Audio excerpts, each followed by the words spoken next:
Hi, it's Ashleigh from Sweet Dreams Bake Shop, and welcome back to my channel where I make a lot of cake and cookie decorating tutorials as well as give a lot of baking business tips. And welcome to another episode of Baking Him Gluten-Free Happy, a series where I basically show you how to make delicious gluten-free desserts that don't require a whole bunch of other specialized ingredients. Just because you need to live the gluten-free life does not mean that you need to only have almond milk and maple syrup. And as per usual, I don't reinvent the wheel, so the base of this recipe is going to be linked down in the comments below. I love using these recipes from this website. They're awesome and consistent. Now, of course, this series is all about gluten-free baking, so instead of using regular flour like it calls for in the original recipe, obviously substitute that for gluten-free flour, and you don't need any fancy mixes. I know that there are some gluten-free mixes out there that are super popular, but I like to keep things easy and accessible. So you can just use like Bob's Red Mill. Today I'm using Robin Hood gluten-free flour. The key anytime you're making cookies is to mix all of the wet ingredients first and then add in your dry ingredients and just until combined so you don't end up with a tough cookie. From the title of this video, you know that we're going to be making 3 different types of cookies today, so I'm going to be using 2 different cookie scoops.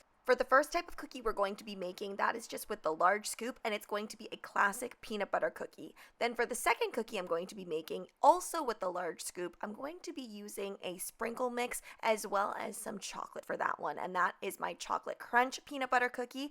And then for the third cookie, we're going to do the smaller cookies, so I'm going to be using the small scoop so that I can create a sandwich cookie filled with ganache.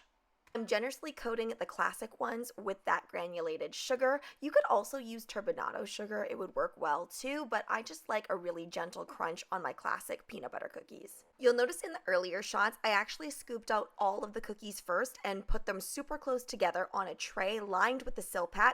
Then I placed it in the refrigerator for about an hour just so things would solidify up. Prior to the dough getting refrigerated, it can be very sticky, so that's why you want to make sure things are solidified up before you start rolling it. Also, I do like to make sure that I scoop before it's refrigerated. I find when I try to do it afterwards, it's really rough on your hands.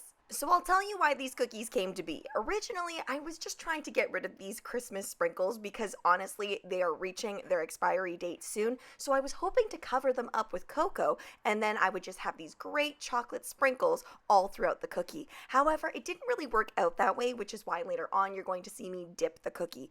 But I actually ended up really enjoying the chocolate dipped sprinkles. It adds a really nice texture to the cookie. For the smaller sandwich cookies, I ended up doing the same thing as I did with the classics, and you can see that some of my balls are not actually perfectly formed. I do fix that later on just through this rolling process in the sugar.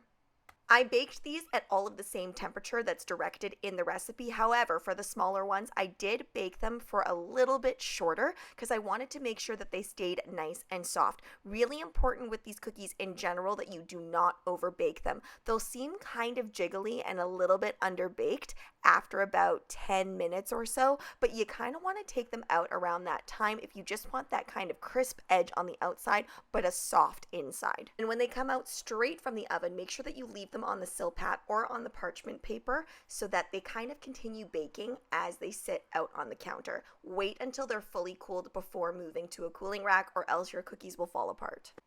While your cookies are cooling, go ahead and start making your chocolate ganache. I'm using a mixture of chocolate here. Ganache is super forgiving, and I'm going for a 2-to-1 ratio. It's hotter outside. I want the ganache to be fully solidified. There's going to be no buttercream ring to hold this in place, so I'm going for a 2-to-1, which will just make sure that that chocolate is nice and solid. So I used about 400 grams of chocolate to approximately 200 grams of whipping cream, and that heavy whipping cream just goes onto the stove. Heat it up until it's scalding, so just kind of bubbling up on the sides. Do not let it bubble over, and then go ahead and pour it into your chocolate and really whisk vigorously. And I do recommend a nice dark chocolate for this. Even a bittersweet chocolate would work. The cookie itself is quite sweet, so that dark chocolate really just adds the hint of bitterness you need to balance out these flavors. This next step is totally optional. You don't traditionally add butter into a ganache. I like to add it for a little bit more body and a little bit more hold. And to be perfectly honest, I don't know how much butter I added, a couple tablespoons I suppose, but I remember the recipe that I got for my ganache for macarons, you add in quite a bit of butter, so don't worry about overdoing it.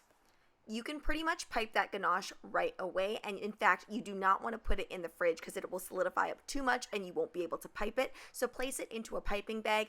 Honestly, if you don't want to be that fancy, you could go ahead and take that small cookie scoop that you were using before and just plop it on each of the cookies, and then really press down when you are sandwiching the cookies together. I actually wanted to do one other concept as well, but I decided to skip it for this time because my family doesn't really love a fruit compote as much. But there was another idea I had where you could do a chocolate peanut butter ganache, do a little ring of that on the outside, and then put some jam in the center. And I think that would be absolutely delightful. All of these cookies store very well. Just place them in your fridge in a container and they will keep for up to 2 weeks. And you could freeze these too, let them thaw at room temperature, and enjoy whenever you would like to.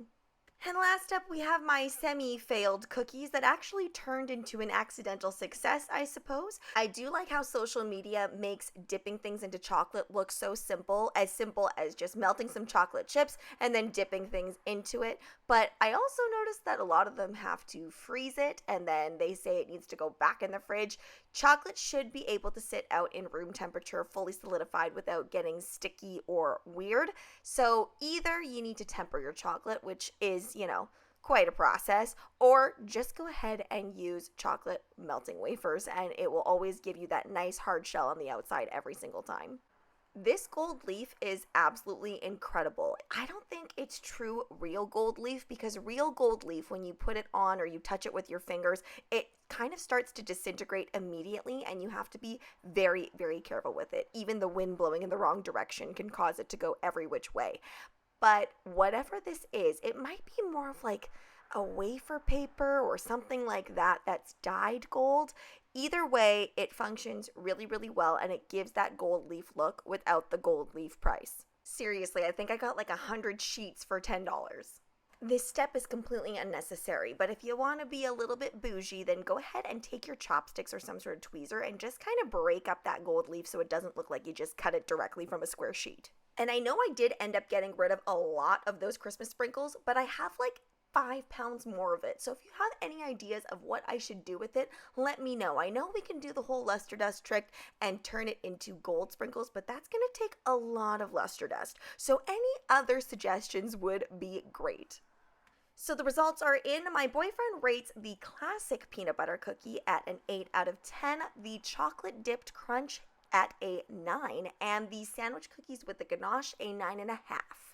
Let me know if you end up making any of these cookies and send me a picture of it on my Instagram and I will repost it at SD Bake Shop.